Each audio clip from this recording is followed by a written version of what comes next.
and thanks again to Red May for hosting and organizing and taking care of things. And thanks really to all the people who have, participated and organized local reading groups and kind of taken initiative to generate stuff. There have been kind of independent bibliographies generated and circulating.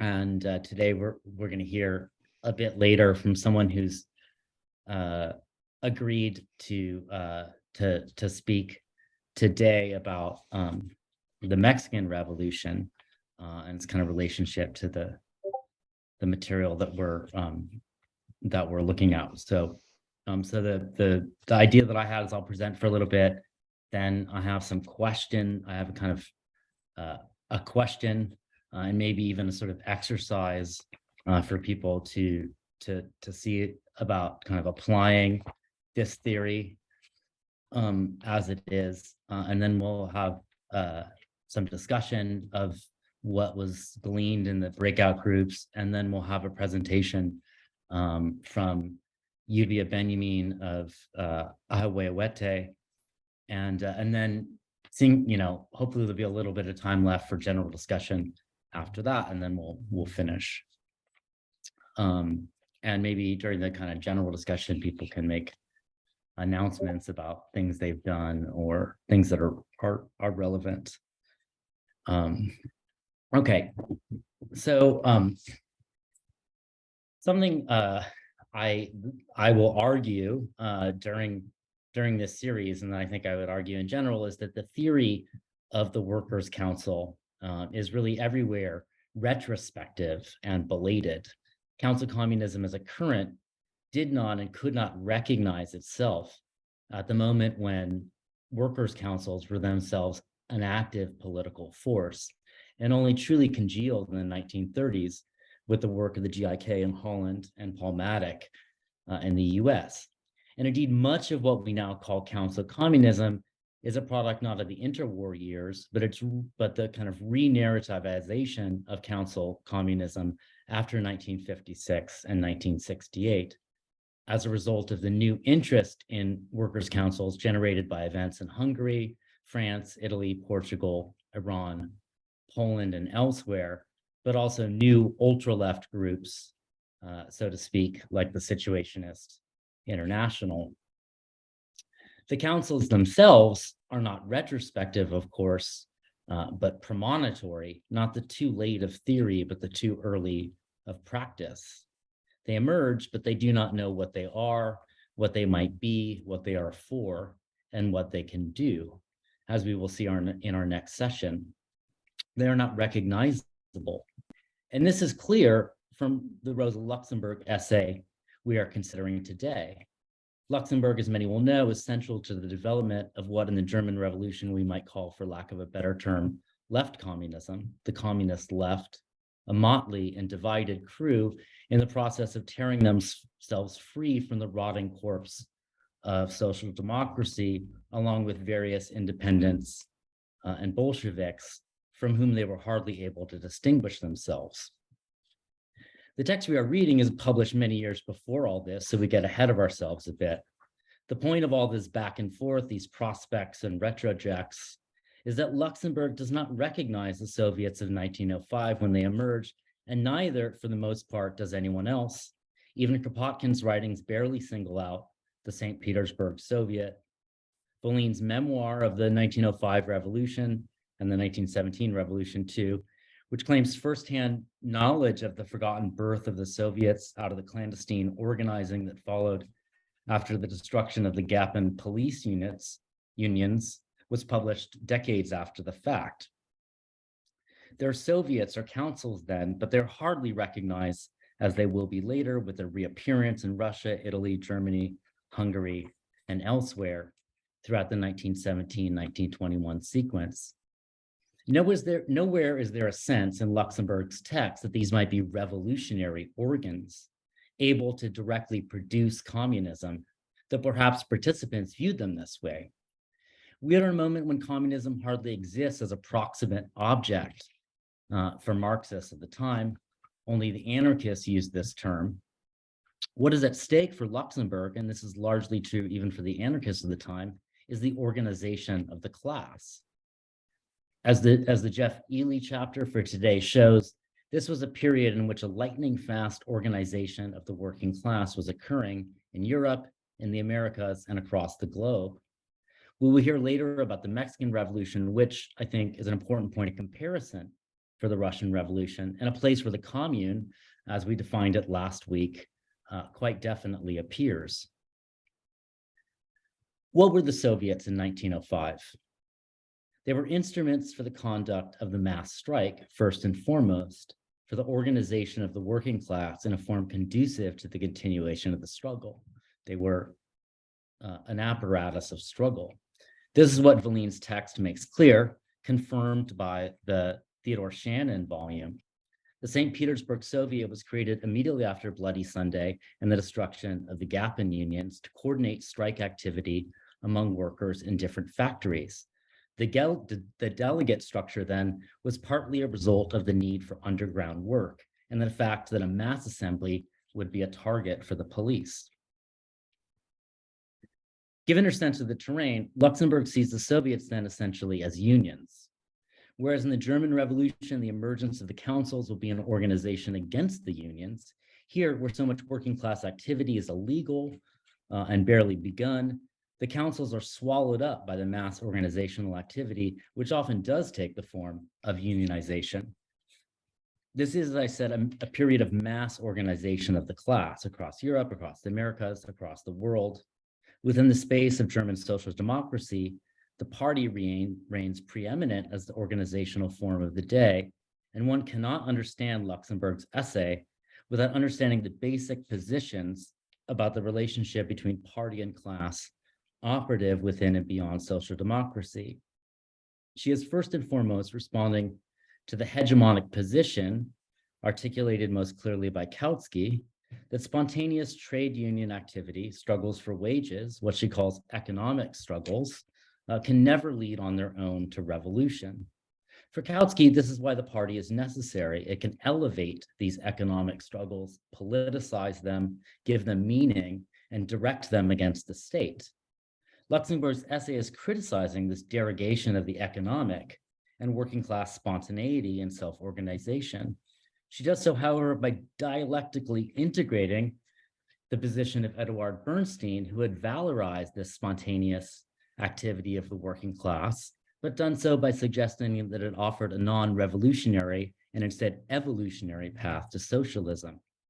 Luxemburg offers her own evolutionary theory, but one that involves discontinuity, disequilibrium, and rupture, introduced by the unpredictable character of workers' self-activity, which appears everywhere as natural disaster, as storm, as flood, as tide.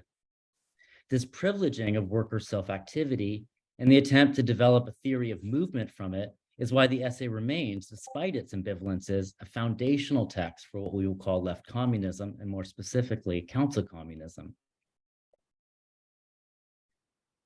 Luxemburg not only dialectically subsumes these positions within the space of social democracy, but also engages with her main opponent outside of this space, which we should call syndicalism, which imagines a process of class organization that proceeded independently of the parties. In the theory of the general union and the general strike, syndicalism offers a theory of revolutionary organization as movement, organization that is one and the same with the strike. What emerges with the Soviet, however, is something with which neither syndicalism nor social democracy, nor for that matter, Luxemburg can really grapple, and which will eventually reconfigure all of these things around formations, all of these formations around new concepts of communism. Syndicalism, to be blunt, proposes an organization of the class that traces out the division of labor of capitalist society. Though its exponents might be divided about the economic organization of post-capitalist society, whether or not to retain money, for example, and in what way, the path there lay through an organization of society by industry and trade that would allow these groups first to bargain directly with employers and set wages and prices, and then once the employers had been dispensed with, to organize production directly themselves. What emerges in the Russian Revolution of 1905, however, is a geographical form of organization that is at odds not only with the Party of Social Democracy, but also the industrial organization of syndicalism, an organization of the workers from one area by workplace and not by trade or industry, using the revocable delegate structure of the commune.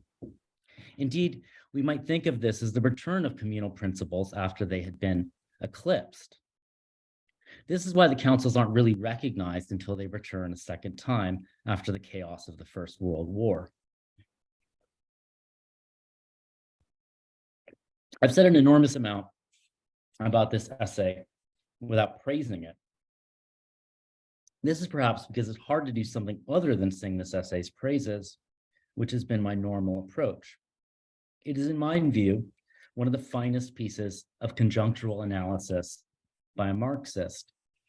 It is a model of conjunctural theory, of the ways in which communist theory might, through direct engagement with working class self-activity, clarify and refine the theory implicit in such practices, as Marx did with his writing on the Civil War in France.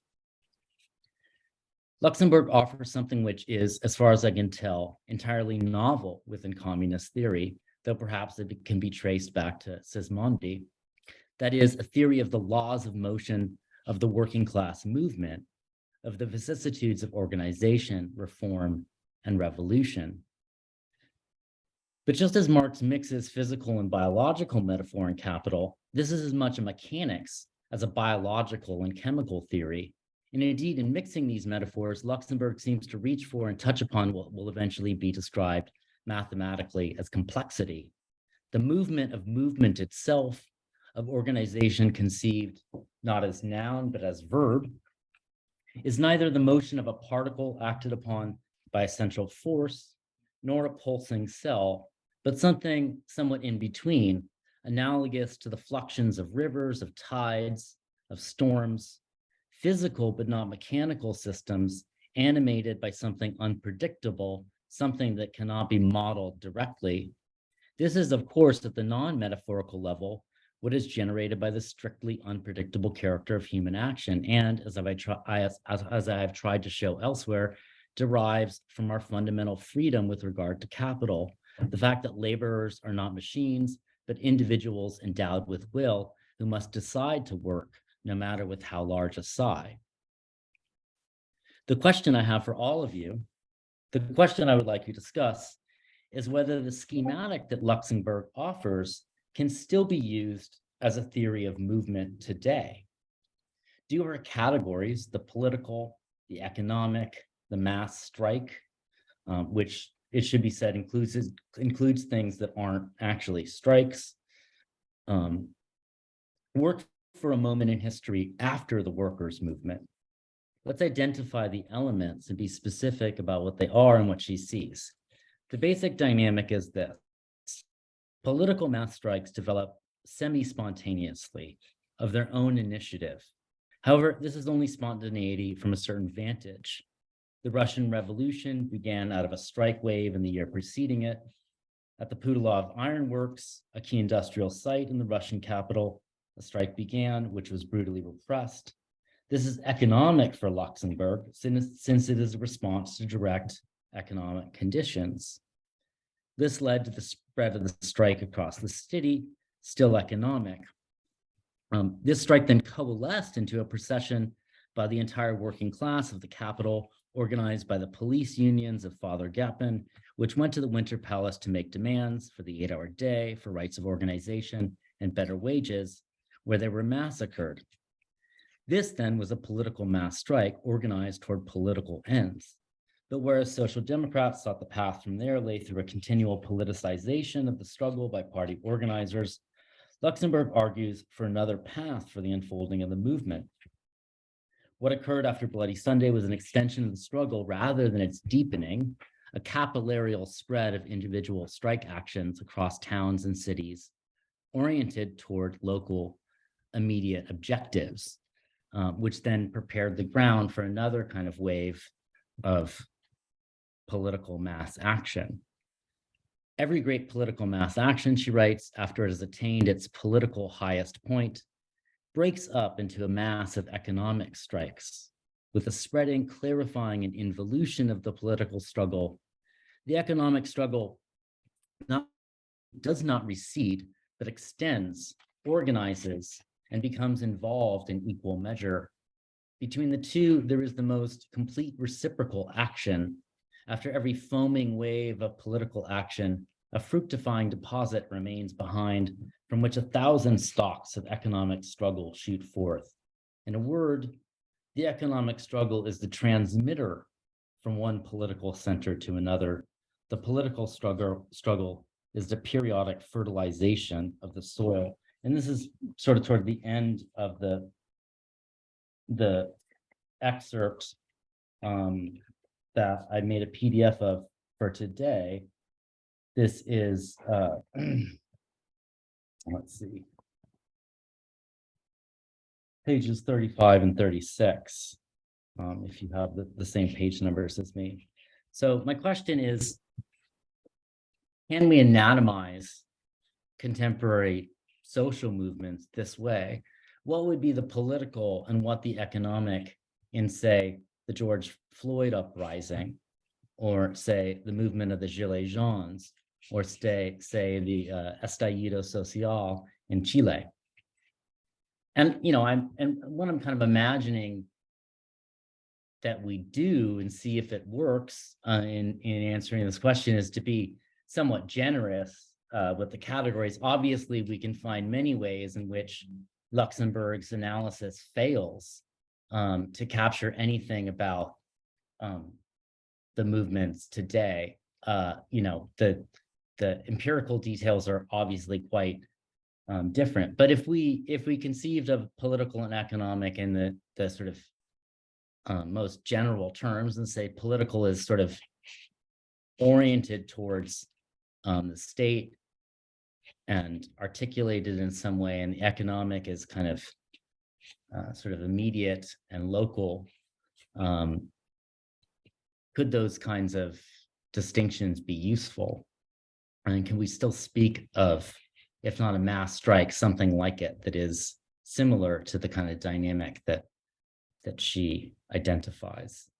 What would be political and economic? Or alternately, one could find that these categories just actually don't work, but you'd have to give it an honest kind of try. So I'm interested in discussing this, and I think that there's a lot of combined a lot of experience and insight into particular movements of the last decade or longer here today. And so I thought that we might take the next, let's say 20 minutes to discuss this with a randomly sorted group of other people. And then we can come back and have a general discussion, and then maybe go and hear about kind of the broader context. All right, welcome back, everybody. So, yeah, I guess what I was thinking we do is that people could just share what was discussed in their breakout rooms of interest, and then maybe we could kind of have a general discussion, see how long it lasts. We have, I guess let's say about 20 minutes for this.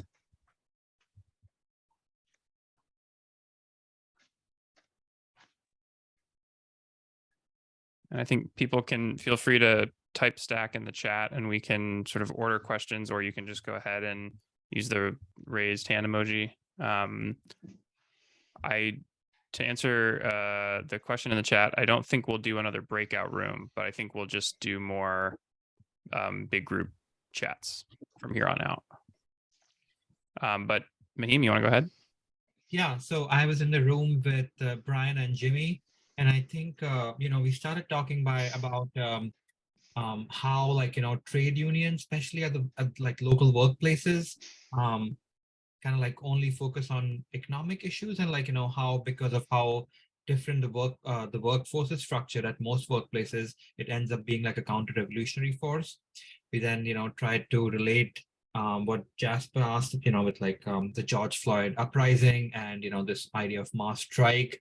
And I think Jimmy brought up a really good point that, like now, especially with the George Floyd uprising, like the political, and, Jimmy and Brian, please feel free to edit me if I'm like saying something which we didn't talk about. This like idea of like the political action becoming like coming to the foreground than the financial or like the economic aspect like of a strike. And like, it's almost like a reversal of, what we maybe have seen in the past where, economic aspects like, become political. This was like, like a flip, like a reverse of sorts, which was like a very interesting observation. Philip? We were in room number 5 with Paul and Esther. Paul made a very interesting point about the economic and the political. At the time of Rosa Luxemburg, there was a distinct organization that was attached to each one of those. In one case, it's the party. In the other case, it's the union. And one of the problems at the moment is to, in disentangling, if possible, the economic or if the intermixing of economic and political, it's hard to relate those to particular institutions in the same way that you did in the Luxembourg moment. We also talked about the specific incident examples, Chile and George Floyd and the Gilets jaunes. And in Chile was an example of I think transportation fares, an economic notion being the spur, but that released a kind of box of unmet political demands that had existed for 40 years since the coup against Allende, for all the changes that were made in the Constitution to prevent any kind of even democracy from returning to Chile again. So again, that notion that there is a spur that can be a spur, it starts in one way and releases a lot of other notions. And I think the last, well, we talked about a lot of things, was fascinated by the fact that Luxembourg treated the mass strike not as the theatrical coup, the end of political action that produces the downfall of a government or brings in communism, but almost as a mobilizing tool. And we talked about the fact that institutions seem to arise in the midst of particular struggles, or that we could conceive of them arising within the struggles, the new institutions that are needed, even though it's some particular concrete spur like the transportation prices or other that assembles people in the streets.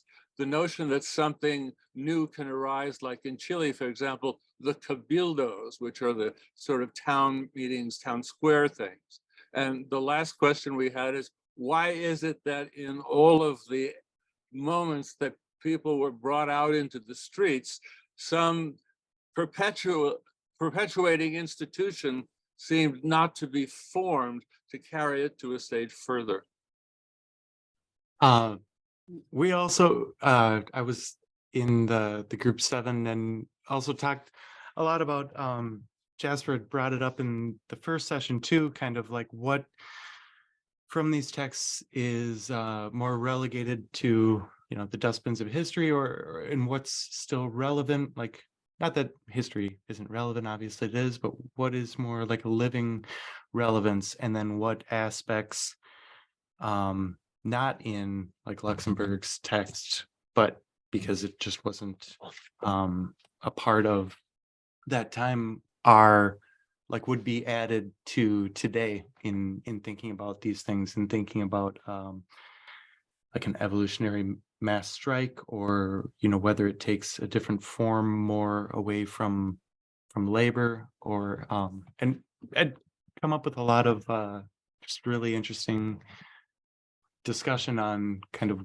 what things in that we thought were still relevant, even if they take a slightly different form than what she talked about. And yeah. Do we have any other brave souls out there? What about either of these two Bens, these fabled Bens in the chat?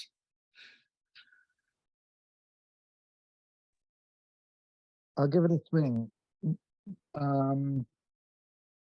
Well, I thought one of the most interesting things that got hit on, Yuvia brought up these episodes, and maybe I should let her or they speak to it, but in which in Mexico, where she's from, the feminists would kind of stage these interventions on buses in the Zapatista zone, addressing women Zapatistas and kind of encouraging them to think of themselves as equals with the men in their communities, and maybe specifically in terms of work that's codified as masculine or feminine. And there's a bit more to it. Like they were encouraged to do men's work that ended up not feeling empowering, it sounded like, and that didn't address their political status.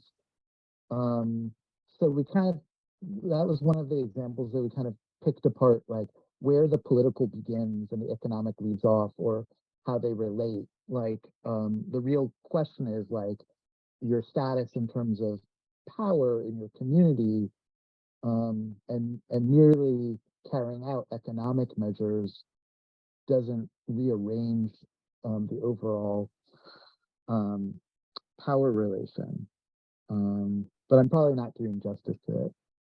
But Ben, Yuvia, you want to extend or hit on some of the other stuff that we talked about? Ben too, or the other Ben? Go for it, Yuvia. Oh, okay. Well, I was going to kind of like get into the in the following minutes. So, but yeah, I think the difference between the economic and the political aspects is like one of them I would define like the political still relies on mediation and within the polity, within the structure that creates the artifice of civil society, whereas the economic would be a manifestation of the political needs, but towards a material transformation. And I think that also the political aspect or the element of it allows for atomization and for the people to see their struggle and demand rights, which again are still within the confines of the polity or the state or the civil society, and by this people present themselves as individuals separated from the whole, and they are requesting for crumbs of the cake of the bourgeois social relations. So I would say that's what we talk about. But if you want to add anything, Ben? We didn't quite get to this, but it was kind of forming in our conversation, I thought, and I really like that we shifted context from 2020 US to thinking about Zapatistas, but kind of going back into that, I was wondering if any other groups ended up talking about the sort of way that defund emerged out of that as a sort of instance of maybe the relation of the economic to the political, somewhat failing Luxemburg's test, but yet it did take up the same sort of logic. That is, it's sort of an economic demand integrated into the political structure, but then also ultimately, I think, diffused in that movement. So I was just wondering if anybody ended up kind of going down that route. Yeah, I would say so. Me and Benigno talked a bit about that as well, and I think one of the questions that I have was also around whether whether there's a conscious shift to the economic that then is unable to reproduce some other leg of the political, or whether there's something about the political moment or the political form sort of burning itself out, and then people looking toward the economic as like as a pivot.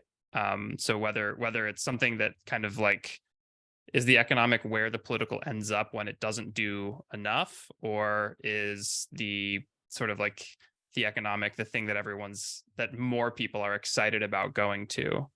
So I think there's like a question about how we see the relationship between those two, because I'm always, personally at least, I'm always like, I go back and forth between people being like, it was because there was a shift to defund that things didn't go the way that I wanted them to, versus maybe that was more of like an outcome of something else not working rather than the explicit choice that was the wrong one or something. So I don't know how to, I don't necessarily have like, I don't really know where to land with all of it, but that's kind of usually where my questions along those things lie. Yeah, no, I think that's all good. I think one of the things I'd say is when she talks about economic demands in mass strike, partly I think what she's getting at is the distinction is not purely just that one is economic and one's political. It's just because that's the way she talks about it in the text. I think the economic is partly she's talking about something that makes tangible, immediate material differences to people's lives, and political is like a larger state level or systemic something that people are campaigning out at a generalized level, end the Russian autocracy, change the electoral law or something like that. And I think what she gets very well is this idea of this necessary relationship between the two, where struggle over immediate demands leads necessarily to wider political claims, and then those political claims will empower people to want to change the material conditions of their life back again. I think maybe that's something that you see more rarely in the modern examples that we discussed, that sort of spiraling. Yeah, I think just if I could just say one thing, I think this raises a question and a distinction about how we're using the framework. We could use it descriptively, simply to describe and narrate the course of these social movements, but we could also use it evaluatively, which is, I think, what we're sort of touching on, which is to say, to use them to analyze what didn't happen or in the ways in which they failed. And I think people are basically saying what I think to be the upshot of this, which is that what we see in these uprisings is the lack of something that could play the role of the economic and do that role of kind of extending the movement, in order to prepare for a kind of another kind of moment of rising on a higher level that would obviously be the kind of passage to something able to kind of actually shake the foundations of our societies. And so that, what you see is like that there wasn't that kind of uptake in the economic, but maybe you could see it as sort of like partly, part like the movement is kind of searching for that, right? Searching for that connection. And one question we had in our group was whether,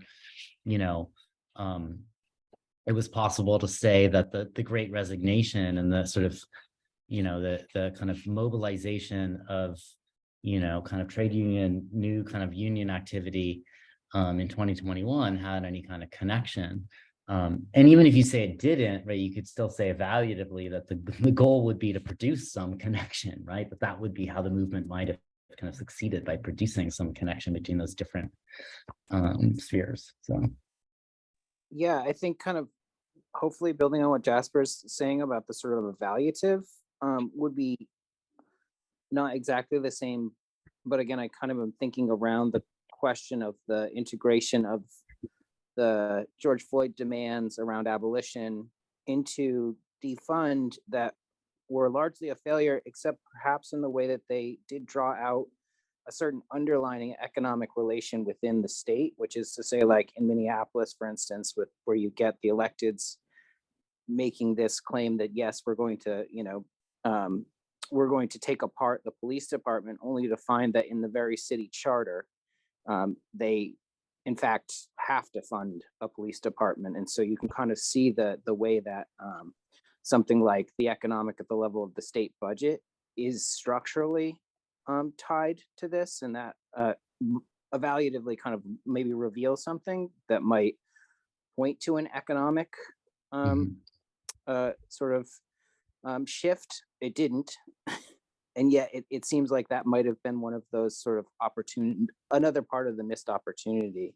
I don't know if that follows what you're saying, Jasper, but that was one of the things that I was thinking about, and thinking about how Luxemburg was talking about the relation between the economic and the political in the instance of 2020. Paul, do you want to go? You're muted, Paul. Let me unmute. All right. I assume that we have moved into some kind of general discussion as opposed to just reports from the groups. If I'm otherwise, I will save what I have to say for later. Is that okay? Yeah. So it's apart from this, the fact that in Rosa Luxemburg's time, and particularly in her context in the SPD, economic and political meant very specific institutional structures. One thing that struck me just listening to the last discussion, is that these classical cases that we're talking about, the Commune, the Revolution of 1905 in Russia, the German Revolution, and then you could even say its extension throughout Europe in 1919,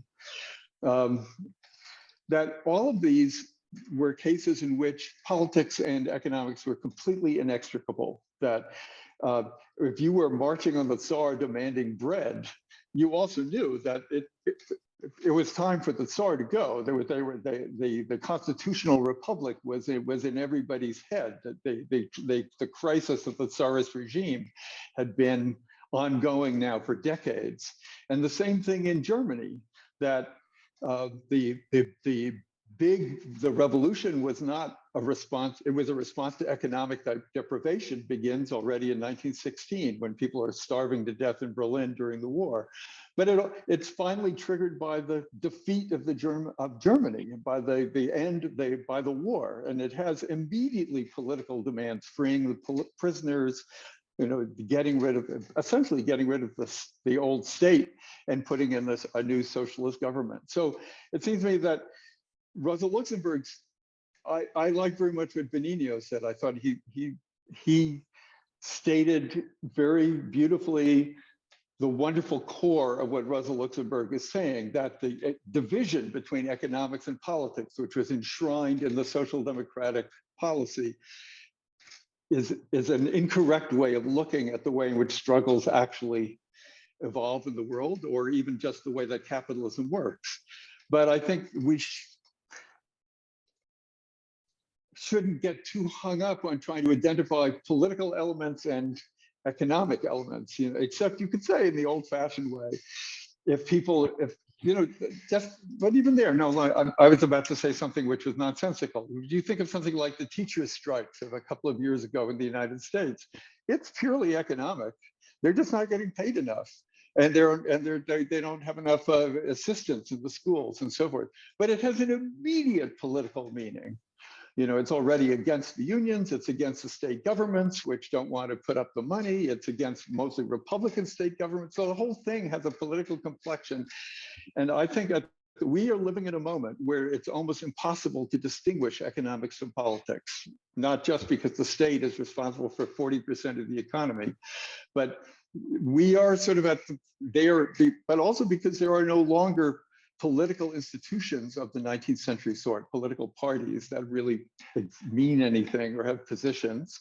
And there are no longer really economic institutions. The trade unions are pretty much dead and are not really being revived. So I think we're in a very interesting moment when these old distinctions are really collapsing. And this is a very good point to be on time to be trying to rethink the whole conceptual business. That's not completely coherent, but that's what I got out of the discussion. Thank you, Paul. Brian C., you're stacked, ready to go. Yeah, I suppose to agree with the previous two speakers in like a different way, just to say that, like, especially with regards to race in the United States, with its unique history, right? To try to draw a line between some sort of economic framework, which, like, if we sort of zoom out to any sort of consideration of broader, like, social reproductive schemes that in the United States are, to call it inextricable is like, it seems like an understatement, right? Race and social reproduction in the US are so closely tied. They're basically the same thing. But to then try to sort of draw a line within a fight against police, right? That is also necessarily a fight against state schemes of population management and social reproduction predicated on, right, the existence of race and of white supremacy specifically, feels like this sort of dichotomy just it can't really do a whole lot here, right? Because any fight that Black people in the US would make for their own lives is also a fight against the existence of the United States as such, and all the social systems bound up in that. Thank you, Brian. Any more responses to the what people talked about in breakout groups, or on the other hand, responses to the conversation at hand? Jasper, do we want to start wrapping this component up soon?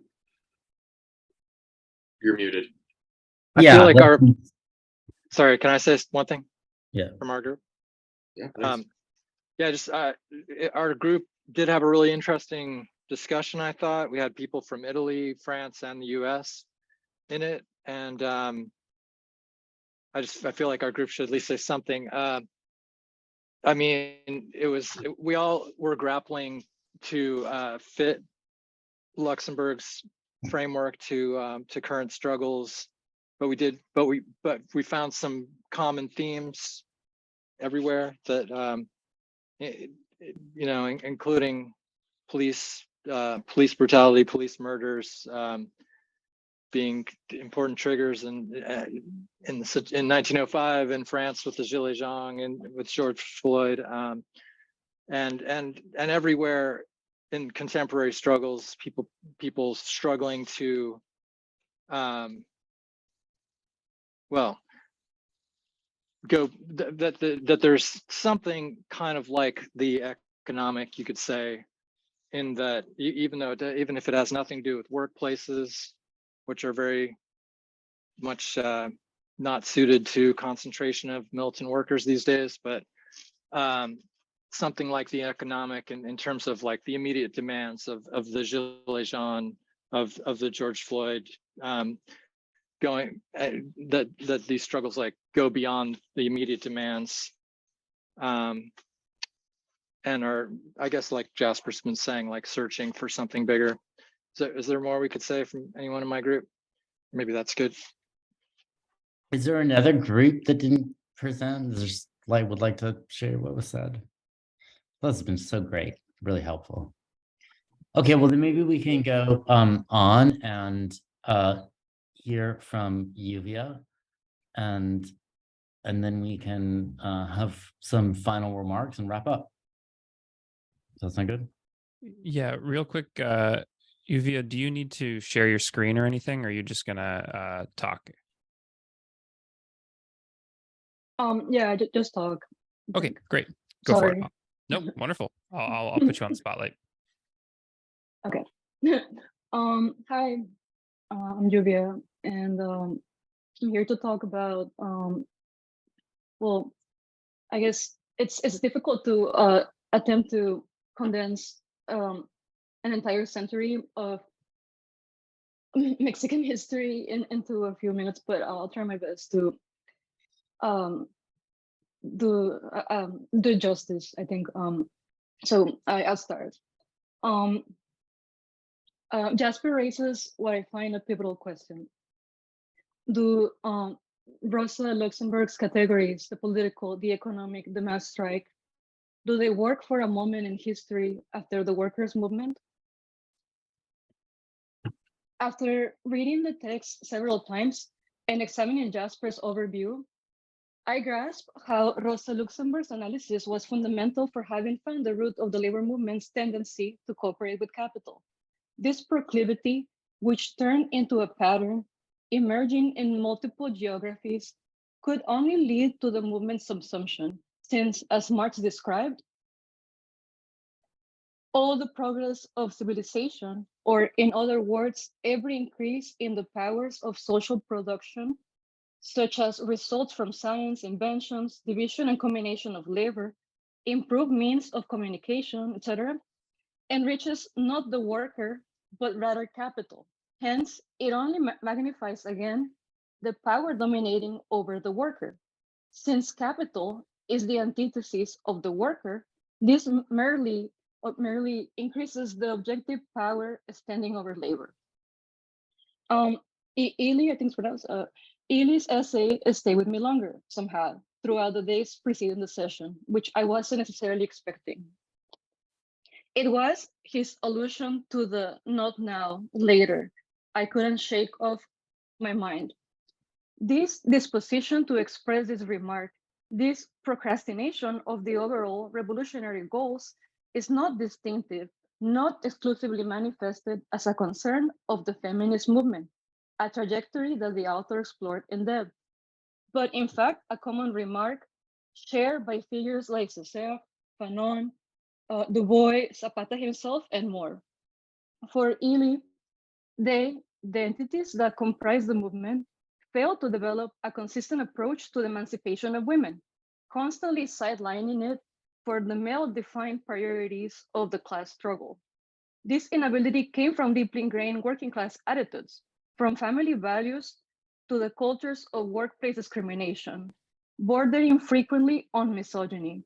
Socialist politicians and trade unionists often express these views, relegating women's issues to low priority and refusing cooperation with, in quotation, bourgeois women's rights groups was a strategic choice by most socialist leaderships. End quote. The workers' movement assume a vulgar Marxist, exoteric, class-centric concern while disregarding the other modalities in which exploitation is manifested. It was then easier to subsume the struggle, capital would soon find out, by figuring out which individuals were at the forefront of the negotiations and which other groups were being negotiated for, thus remaining dependent on the wage worker for subsistence and the trade union representatives for a fair deal. Or, in the worst cases, they were made superfluous by turning into an industrial reserve army. This did not mean their cost of living was lifted, but rather, through the forms of marginalization executed by capitalism, they were otherized and made to become a distinct category, one outside the concerns of the orthodox workers' movement. Capitalism, Chris Shen emphasizes, does not operate exclusively in collaboration with the wage relation. It does not turn its back to other forms of exploitation, servitude, and slavery, paid or unpaid. These categories of gender, illegality, in quotations, immigration status, non-heteronormative relations, and racialization, as opposed to the stagnant category of race, are a byproduct of this opposition to the class-centric universal concerns, universal in quotations. Once subsumed, they are generally mediated by state intervention, since it is evident that it is in the interest of the dominant section of society to sanctify the existing situation as a law. Marx reminds us, Whatever a part of society possesses the monopoly of the means of production, the worker, free or unfree, must add to the labor time necessary for his own maintenance an extra quantity of labor time in order to produce the means of subsistence for the owner of the means of production, whether this proprietor be a slave owner or a modern landlord or a capitalist. Therefore, not now, later, as Ely pointed out, permits an unnecessary mediation and the emergence of asymmetrical tension. A group is in control of time and discernment of priorities. It begins by separating certain concerns as specific, as particular, while assuming to belong instead to a universality. It evaluates the prime concerns of the masses, not by a pure, unadulterated, class-centric assessment of the forms of economic exploitation under the present system, but by the concealed politicization of what pertains to the economic concerns of the group, while disregarding the obstructed access to material needs by several groups. Since the forefront of the trade unions became explicitly nationals, as opposed to the colonized or racialized subjects, they were also documented white male workers in its emergent formation. Therefore, the modalities of exploitation experienced by this group became central, while the concerns of other groups received the not now, later treatment, as Césaire explained to in his letter of resignation to the French Communist Party. Mattick described this asymmetry succinctly in the essay Jasper shared as supplemental material for this session. I quote, "Incapable of revolution, the workers tried to establish themselves as best as they could within capitalism." End of quote. The question then becomes how to overcome this emergence of an arbitrary, bureaucratized, and subsumed form of struggle. I believe by expanding the notion of what constitutes the working class and the many pressing forms in which exploitation and oppression under the capitalist mode of production exist not outside, but contiguous to the wage relation.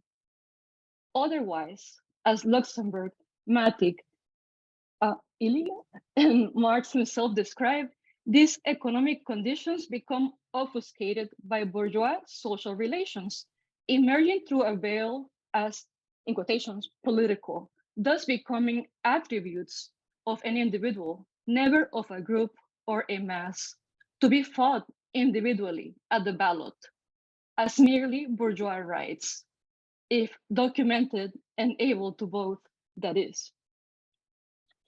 Different types of mediation emerge to silence insubordination.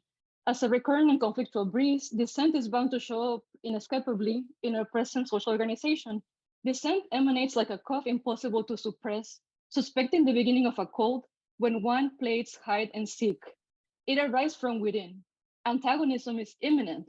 Friction must always be expected, for as is known, systemic tensions materialize, albeit seemingly unrelated, in every corner of our class conflict-ridden society. Examples in the West abound. Legislation, the power of the state to mediate civil society, justifying the presence of the euphemistically determined law enforcement, surfaces quickly to procure someone's goals. The existence of the Human Resources Department, for example, an organism meant as an intercessory between the interests of the capitalist and the exploited. Its purpose is that of, in quotations, conflict resolution, thus obtaining the best disjunctive for the dominating class. It filters through the porous wage relation, disguising as a negotiation between a fictitious contract between, in quotations, equals. We step into the spotlight, if given the chance, more importantly, as individuals, indicating perceived disharmony from our field of vision to those unable to see it. The racialized, the sexualized, the miserated, the non-citizens, the Philistine, the non-scholars, the discriminated against the other are aware that prior to the muttering of our words, conclusions of our character, the validity and their worth travel faster from mouth to ear than the content expressed. With this in mind, it is not hard to be confronted daily with a peculiar sensation, this double consciousness, this sense of always looking at oneself through the eyes of others, of measuring one's soul by the tape of the world that looks on in amused contempt and pity, as Du Bois expressed. parallel to the original form in which capital and which labor confront another, disguised through the intervention of relationships seemingly independent, this abstracted perception of the self-emergence, conditioned to disconnected determinations. If not seen as transhistorical, the procedure thus expects the child from Omelas, from the short story, to advocate his perspective to the rest of the residents, while the viewpoint of the citizens benefiting from his condition, which completes the unity of the scenario, is not necessary during the examination of the case or his appeal. Or so we're told. And then I wanted to mention a little bit more, but due to the time, I want to bring you back to, or introduce now what a common misconception attributes to the Mexican Revolution a merely agrarian character, an underdeveloped society by the tenets of Western technological innovation, reduced to the forefront figures of Emiliano Zapata, Pancho Villa, and the armed peasants, many of them indigenous. I believe the Mexican communist José Revueltas, blamed by the state for its alleged authorship of the 1968 student movement, which culminated with the Tlatelolco massacre, would have nodded along to the words by Paul Mattick Sr. I quote, "Marxism signifies neither more nor less than the destruction of capitalism. Even as a scientific discipline, it offers nothing to the bourgeoisie. And yet, as an alternative to the discredited bourgeois social theory, it may serve the latter by providing it with some ideas useful for its rejuvenation." We encounter Rosa Luxemburg's statement in the present essay, in the one we just read. Russia was the historical birthplace of anarchism, end of quote. To this, it feels pertinent to mention a letter on the Russian Revolution penned in February 14 of 1918 by Emiliano Zapata, where he declared, "Much we would gain, much would humanity and justice gain if all the peoples of the Americas and all the nations of old Europe understood that the cause of revolutionary Mexico and the cause of Russia are and represent the cause of all of humanity, the supreme interest of all oppressed peoples." Simultaneously, the Mexican anarchist Ricardo Flores Magón, in his article on Regeneración, the title, "The Mexican People Are Suited to Communism," wrote in 1911, "The inhabitants of the state of Morelos, like those of Puebla, Michoacán, Durango, Jalisco, Yucatan, and other states, in which vast areas have been invaded by proletarians who have immediately dedicated themselves to cultivating the lands, have shown the entire world, with their acts, that one doesn't need a society of savants to solve the problem of hunger." Magonismo, or rather, the work by the group behind the newspaper Regeneración and the Partido Liberal Mexicano, faced a transformation that informed their anarchist viewpoint, initially inspired by anti-clerical liberalism and the desire to reduce or ameliorate the corrupt tendencies of the state by the implementation later on of communist practices, either obtained through the theoretical framework of thinkers like Karl Marx and Kropotkin, or by the engagement with the notions of communal autonomy and economic organization of the land. These were, after all, the tenets behind the revolutionary demand, tierra y libertad. These concepts resisted the proletarianization and violent expropriation exercised to the originary peoples of the territory forcefully transformed into what we know today as the Mexican nation state. But this occurrence is not coincidental. The interest was not unilateral. Scholars assert that Marx's attraction to the economic forms that led to the primitive modes of accumulation prior to the arrival of the colonial forces occurs at the end of his life, with the Kovalevsky's notebooks of 1879. However, the London notebooks of 1851 disprove this assertion. Regarding the Calpulli, or the commons, Marx described, "The people of the provinces were separated into Calpulli, or tribes, and held the lands around them in common. Officials by choice divided these lands among the many families of the Calpulli. When a family died out or left, their lands returned to the common pool to be redistributed. The individual landowner had no power to alienate such lands. Can I continue? I don't know how I'm doing with time. I guess I'll go. We have time. All right. We have time. Okay, cool. Okay. Thank you. In the Florentine Codex, Franciscan friar Bernardino de Sahagún included an indigenous account of the conquest of Tenochtitlan, subsequently known as Mexico City, in a bilingual Nahuatl Spanish edition published in the second part of the 16th century. On May of 1520, it is quoted, "Some attempted to force their way out, but the Spaniards murdered them at the gates. Others climbed the walls, but they could not save themselves. Those who ran into the communal houses were safe there for a while. So were those who lay down among the victims and pretended to be dead. But if they stood up again, the Spaniards saw them and killed them."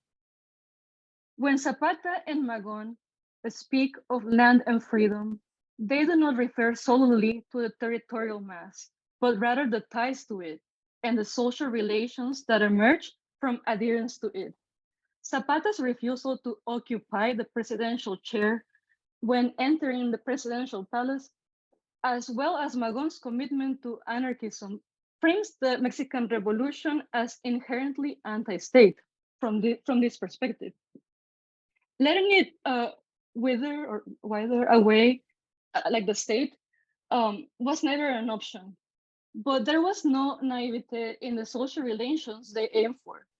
It is quoted that Ricardo Flores Magon said, as part of one of the economic principles for the future after the revolution were to be victorious according to these principles, quote, "All products will be sent to the general warehouse in the community.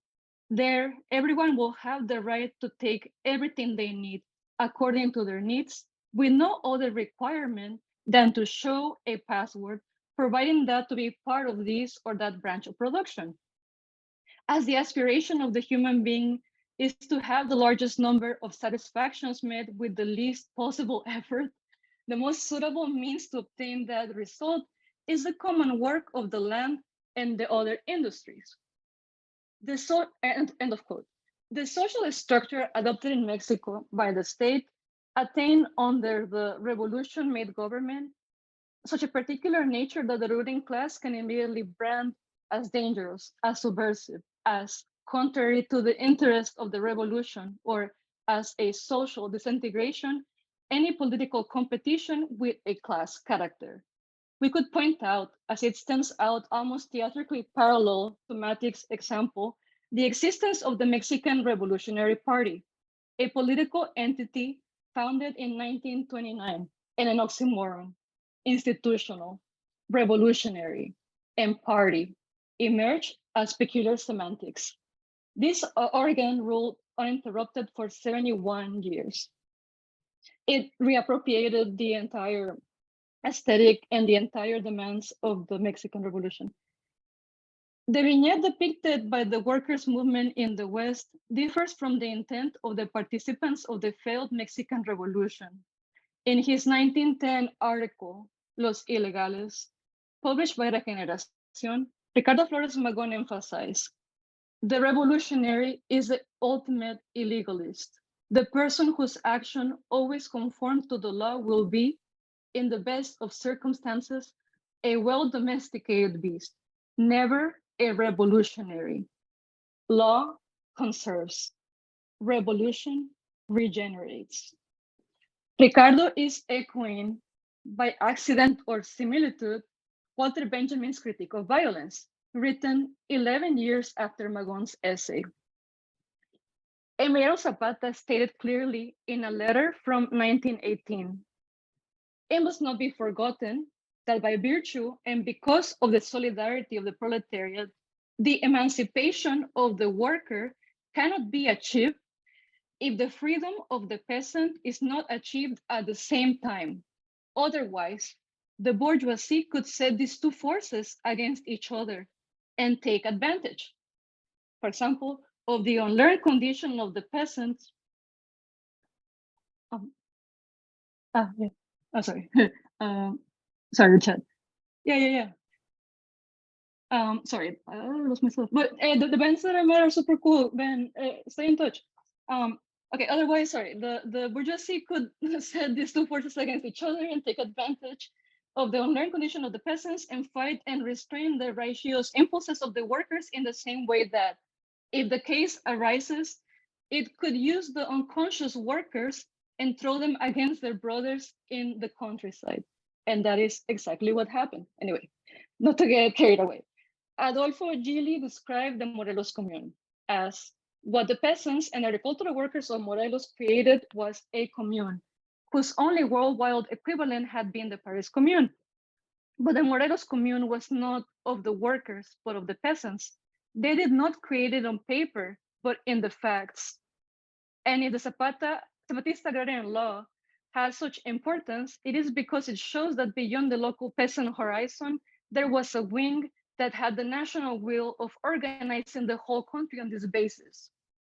José Revueltas, with the hindsight that only time provide, wrote, Flores Magón is not, as bourgeois democratic historians would have it, a simple precursor of the Mexican Revolution. The workers' strikes of Cananea and Rio Blanco, before the armed struggle, are movements led by the Magonists, and the peasant insurrections of Acayucan, Viesca, and Las Vacas in 1906 are movements that Magonism leads with absolute independence from the bourgeois democratic conspirators who only until 1910 proposed to call the people to an armed struggle. It is surprising to hear Magonism does not try to introduce into the movement class demands antagonistic to the bourgeois democratic revolution. Instead, it insists on pointing out, without any euphemism, where the historic task of the working class lies, in not allowing its action to be alienated by the bourgeoisie. The following paragraphs bear witness to this, which we copy from the same manifesto. I don't know if we have time, but what I'm basically interested in is that José Revueltas was a Leninist. So this is like kind of unprecedented. I mean, I am an avid reader of Marx, but I also like read. It's very ecumenical or whatever. Like it's very diverse my framework. So I was very. I never seen this like to such degree, like to have a Leninist praise someone so openly anti-state as Ricardo Flores Magón. So here a quote. Revueltas, an avid leader of Lenin, was able to find and even praise the character of the anarchist, encountering in his struggle valuable contributions. I'm sorry, 1 second. If in the face of the contrasting and contending stances, Revueltas and Magón were able to recognize redeemable features in other entities across the polar opposite political spectrum, what will be made apparent and consequently undeniable in the revolutionary panorama upon reaching some more understanding of the traits that by a shared priority sharpen the eyes of these two figures. What lessons does history have in store for us? What potential contradiction might be reconciled? I will leave the presentation with a quote from the speech delivered by Ricardo Flores Magón in El Monte, California. The one who is working thinks only of not having her job taken away from her and rejoices when a reduction of workers comes and she has not become an unemployment statistic, while the one who has no work longs for the moment when the bourgeois will dismiss some worker to see if, in the same way, he will be able to fill the vacant position. There are some so vile, so desperate, that they do not hesitate to offer their arms for less pay. Others will who, in a moment of strike, rush to fill the places momentarily vacated by the strikers. In short, the workers quarrel for bread, snatch the morsel from each other, and are enemies of each other because each seeks only her own benefit without concern for the welfare of others. And this antagonism between individuals of the same class, this death struggle for the hard crust, makes our slavery permanent, perpetuates misery, makes us unhappy. because we do not understand that the interest of our neighbor is our own interest. And, or as Joshua Clover stated more succinctly in his famous poem, Haxeity, a revolution is just this. It's coming out again, night after night, more of us than there of them. It's saying no to every deal. Remember, nothing belongs to you because nothing belongs to anyone. And unfortunately, because of time, I'll finish here, but there's so much to say about the Morelos Commune and the Pananea. Sorry, it's just like so much that it was frankly very difficult, but thank you so much for your attention. Thank you so much for that, Yuvia. So let's maybe start with questions for Yuvia or responses to what we just heard, and then we can, I think, transition into a more general discussion. We really only have 10 minutes, but maybe we can take 15 and then people can perhaps stick around and chat for a bit informally. Oh, I also have the material that I quoted, like supplemental reading list that I shared with Jasper. We can send it on the mailing list, right? Any comments or questions? Or, I know, like, sorry my accent, but I'll definitely share the text with the mailing list. Well, it seems like, I mean, it's what you've brought in here connects, I think, really importantly to last week and the kind of theory of the commune. And it seems that what happened in Morelos and in Baja California needs to be understood as a commune and thought through really very specifically with Marx's kind of categories. And I think that's because both the commune and, at least in the Baja case, have a kind of anarchist lineage. And then, of course, and then looking at Russia, of course, it's so fascinating that they're both, these places on the periphery that, just have kind of nascent industrialization happening at the beginnings of this kind of imperial moment. And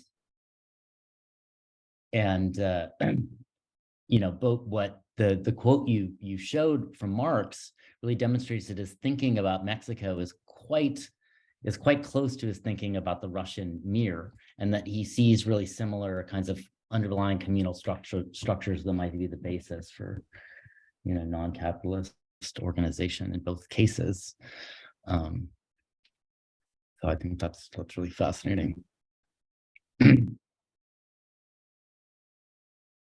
Yeah, it makes you wonder if the stage of industrialism as proposed by the Soviets was indeed necessary, or if material improvement for the economic relations of all could have been obtained without going through this emphasis on machinery and the automized elements that became later constant capital and did not liberate the worker or made the working day shorter, but in fact supplanted and replaced and released them into becoming from variable capital into the surplus population or the industrial reserve army.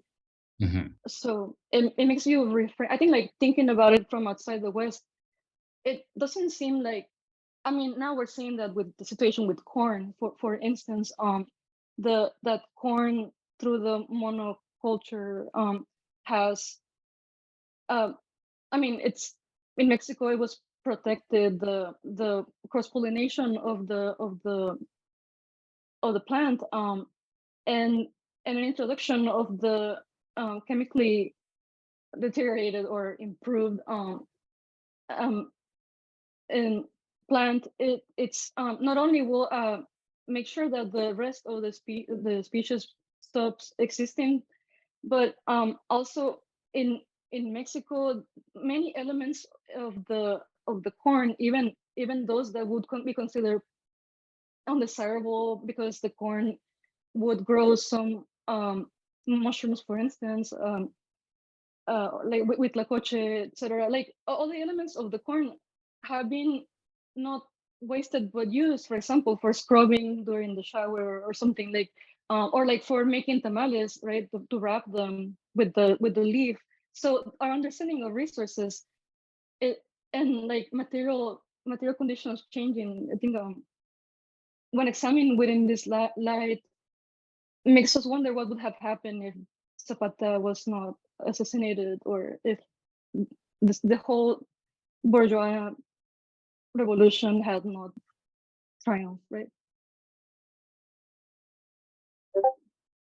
Yeah. Well, obviously, it was bound up with kind of developments elsewhere in the world system that, you know, later lead to the Russian and German revolutions, and in that sense, they're all connected.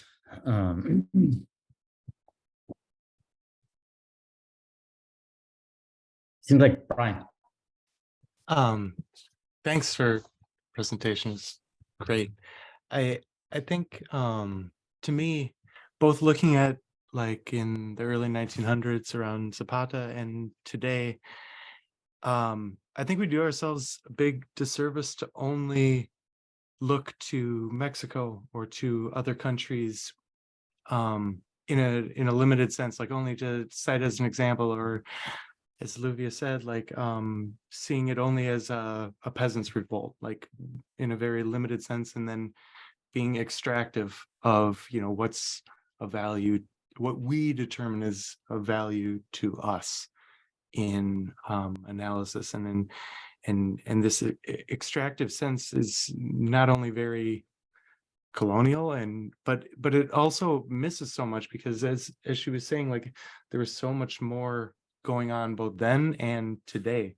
I mean, if you know, just using Mexico as an example, but all over the world, like it seems like too often we only look to other countries when there's something really big popping off, and then extract just small portions. And so then when we're talking about like a mass strike, and when we're talking about like how to think beyond a limited like labor movement and stuff, like I think tapping into getting outside of our borders, and outside of, and like making connections with people instead of just with events and ideas, can go a long way to expanding like what's possible even. I don't know if anyone else has thoughts on that. Paul, you're muted. Sorry. I wanted to go back to the original discussion just for a moment. I found myself thinking through the very interesting presentation and the last few things about the issue of economics and politics again.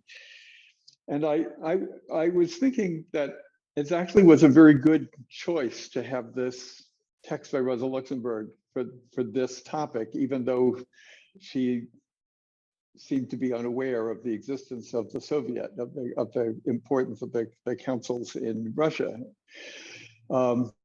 Because it seems to me that what she's trying to do in that text is work her way out of the distinction between economics and politics, which had been baked into the structure of social democratic politics and of left-wing politics in general, and even to get out of the fetishism of the organization, although that was very, very difficult for her, and she was never able really to free herself from the idea of the centrality of having an organization. But that she could see that in this kind of situation, the economic demands are political demands, and there is no politics which does not deal with economics in the sense of transforming the structure of the whole society to make it a new form of production. And that actually, you know, from one point of view, is a central element of the idea of the Workers' Council, that it is both an economic institution and at the same time a political institution. It abolishes the distinction between economics and politics. And it collapsed as soon as the Social Democrats were able to confine it to an economic function, to be a kind, and eventually turned it into the workers' advisors to management and as a kind of adjunct to the trade unions.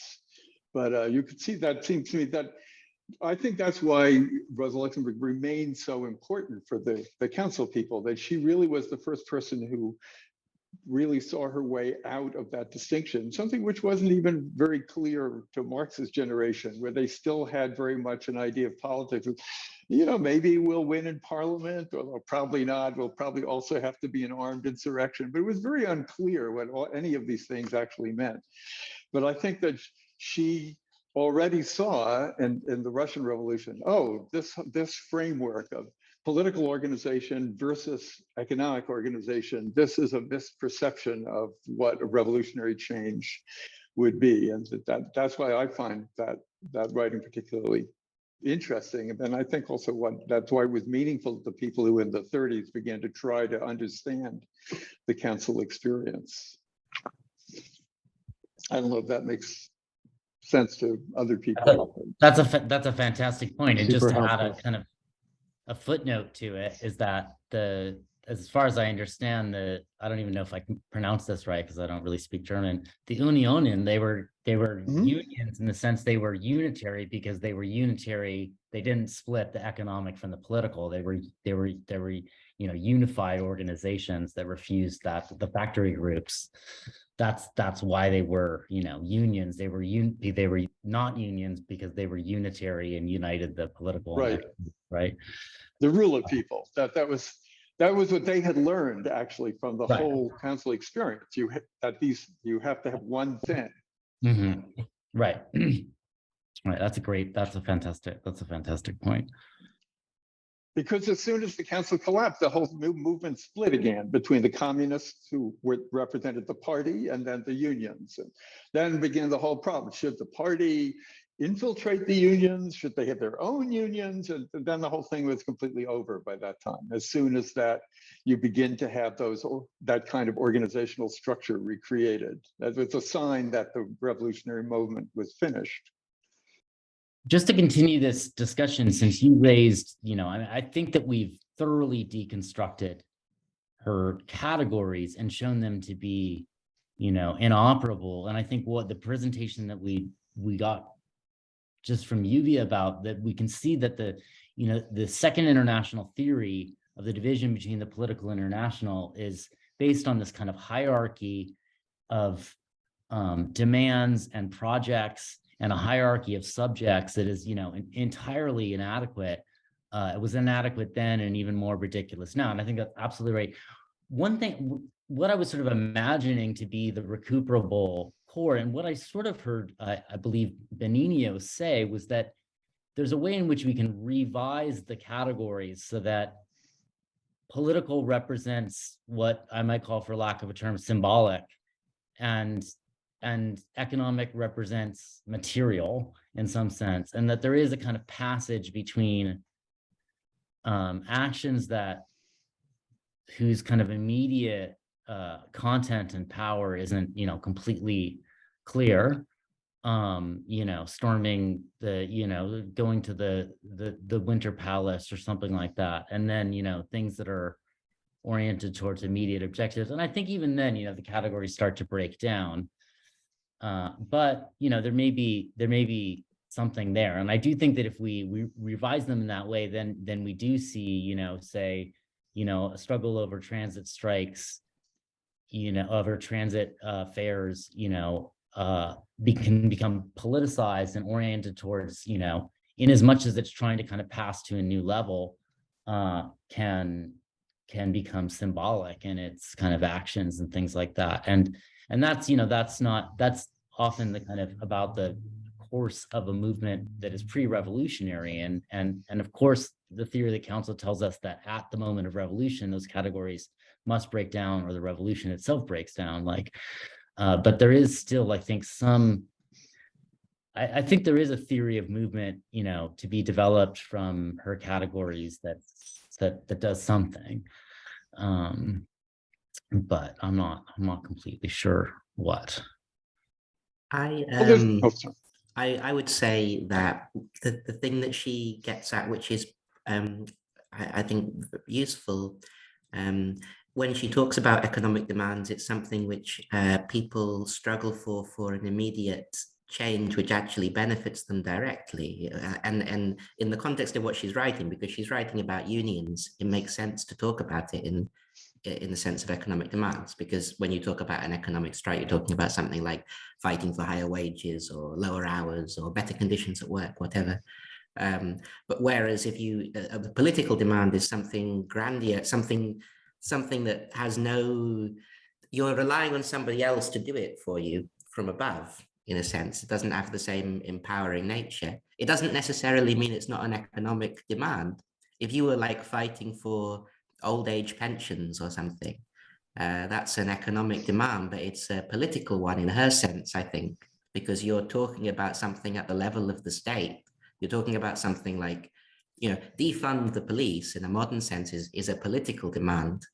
You're calling on state governments or city governments or something like that to do something. It has an economic component to it, but it's a political demand. But what she's saying, which is useful, is that a movement has to combine the local and the global is a sort of way of saying it, I suppose, you know, or the local and the state level. It has to empower people so that they can feel that they're making an immediate difference to their daily life. That's what she gets at with political. A movement that doesn't do that or doesn't lead to that, it's sterile, you know, and it can become more dominated from above. The kind of movement she talks about, which has this component of like a large scale demand, but then, you know, constantly created demands at a local level, that's necessarily decentralized in its, you know, because people are coming up with things every day, wherever they happen to be fighting. You know, it's unpredictable. You can't see which way it's going to be developed. That's why the Social Democratic Party are skeptical of it. Like they don't like it because you can't direct it. Right. I was going to say, I agree. And I think that's why defund is, you know, precisely Luxemburgian in its vision of the path, or was, you know, in the path to power that could be, you know, or this kind of idea of abolition as involving lots of, not just the destruction of the police and the state, but immediate actions you can take now to kind of to reduce the harm of the police and to improve, you know, to improve your community, whether going to community, you know, whether going to your kind of city council and trying to pass a law or cop watching or whatever. And that is a kind of vision of, you know, but it didn't take off, right? It didn't have that kind of capillarial spread. But I do think that is, you know, that's precisely what was envisioned. And I think many people envision something like that, even though may have a different idea of what the mix is. I think we all sort of agree that that's going to be, you know, the way forward. Yeah. Paul. And then I guess two little comments. One is that I think there's something to the contrast between taking the contrast between economics and politics as a contrast between material and symbolic, but there are different kinds of, I think there's political, there's material politics as well. So for example, as soon as it moved to defund, the whole thing was over. What it seems to me, the material politics is burning down police stations. So that's actually, that you really do, you're scaring the police, you're at least you've burned down a police station, so then they have to rebuild it later. But the project of defunding the police is totally doomed. It's one of those utopian crazy ideas, which is going to last for exactly 30 seconds. But when you burn down a police station, you actually burn it down and you actually show, oh, it's possible to do something physical and material about these assholes in the streets. So that seems to me, it's also symbolic, but it's a different kind of symbolic. And it seems to me that when politics, if politics is ever going to mean anything, it has to be material in that form. It will mean taking over buildings and fighting the police and the army. It's like that's what those people are doing in Iran. They're out of the streets and they're beginning to try to kill the security forces, and that's material politics. And the other remark is that it seems to me, again, there's something about true in what was said, that the economics can be thought of as the local and the politics as the more general. But the economics is only appears to be the local. That's the way it looks in capitalism, as though every person has a contract with their boss, or you're in a particular field. But actually, if you give the teachers more money in West Virginia, you're going to have to take it from somebody else. There's these things it's actually a very large system, and you can't really change anything in the economy without changing the whole system. So it seems to me that there's a weird kind of symbolic politics to economic activity, and there is also the hopefully a future of material politics, where the two, precisely at the moment where the two of them come together, because both of them are mistaken ways of categorizing the whole system of social power that is capitalism. It seems to me that was the great insight that Marx had when he first began to get away from Hegel, that politics was an illusion. That's why you can't actually change anything through changing the political system. But then he discovered, when he studied the economy, that economics is also an illusion, that you have two ideological systems, but there's one system of social control and power, which is represented in these two systems. And the problem is to go beyond the abstract recognition of that to actually, and there's only one way to do that, which is you have to change the whole thing, or else you're stuck with the two illusions. Philip? Maybe I we'll think take a few more. I think the Chilean example bears further study. I haven't thought about it as much, except in our discussion today. But it's a very interesting intermingling of the economic and the political. It also shows in the beginning a series of levels or articulations, a constant escalation of demands that start off with something very specific, the transit fares, but end up essentially throwing out a president and suddenly rewriting the Constitution. And one can pick the moment where the demands suddenly were inadequate to produce further demands and escalations. And one should also, I think, in studying Chile, think of two very specific constraints or opportunities that exist in Chile that don't exist in other countries.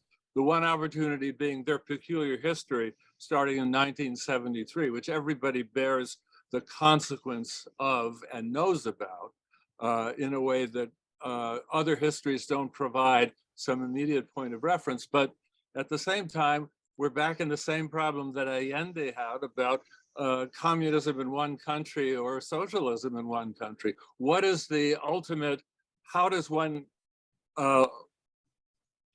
prevent oneself from reaching a point where the overwhelming force of capital comes up with the final response that will slow down the wave, as it seems to have done here, between the announcing of some sort of constitutional convention and the period before it would actually votes on what it produces, where a huge amount of backstage money raising and so forth prepared a response to by capital, which was taken aback by the rapidity with which this thing developed and how it kept overleaping its boundaries in the beginning, but then reached a point where it could come up with a response that would kind of freeze it and prevent it from going further. But I think it's almost a unique situation in the sense that it presents several moments of escalation where the whole focus changes of what one is asking for. And the response from capital changes. I think it's your whole reading all this makes me want to rethink that experience too. So We have time for a couple more comments, just in case anyone has anything on their mind. I did just want to bring up one important link, or at least seemingly important link, but between all of these or among all these conversations is that, you know, 1 year, I guess it wasn't a full year, maybe 7 or 8 months prior to the police station being burned down in Minneapolis, it was in Santiago, Chile, that the Enel corporate building was set fire to. And so an entire skyscraper went up in flames, like a pillar to God. It was a beautiful moment in the Chilean experience during the Metro protests. So anyway, just thought it worth mentioning. Any other comments, considerations, confessions? Yeah, well, if there are not, if there isn't anything else, then I think we'll wrap up for today. Thanks to everyone for all of your contributions. It's been wonderful as always. We will meet again December 11th, and we will send out a registration form like we've done in the past. And so be on the lookout for that. If you're not in a reading group already, go ahead and try and find some friends, bring them along for the next time. The readings are linked in the same place that they have been. And for those of you that joined maybe a little bit later, we also now have a Discord and a separate sort of email thread that people can communicate on outside of their reading groups, to be a sort of part of this bigger community as we continue with these lectures. Jasper, anything else you want to add? No, just thanks. That was really, really great. And I'm really excited about how this is going. And I hope to hear from you on the Discord or the email list. Yeah, and bring people to the next one on December 11th. And yeah, talk to you here or there. Bye. Great. Yep. Yeah, and we'll have this recording up on YouTube as well as on through an audio format on the Cinderblock podcast, which is associated with Red May, which can be found on patreon.com/RedMaySeattle. All right. Thanks again, everyone, and we will see you all next time.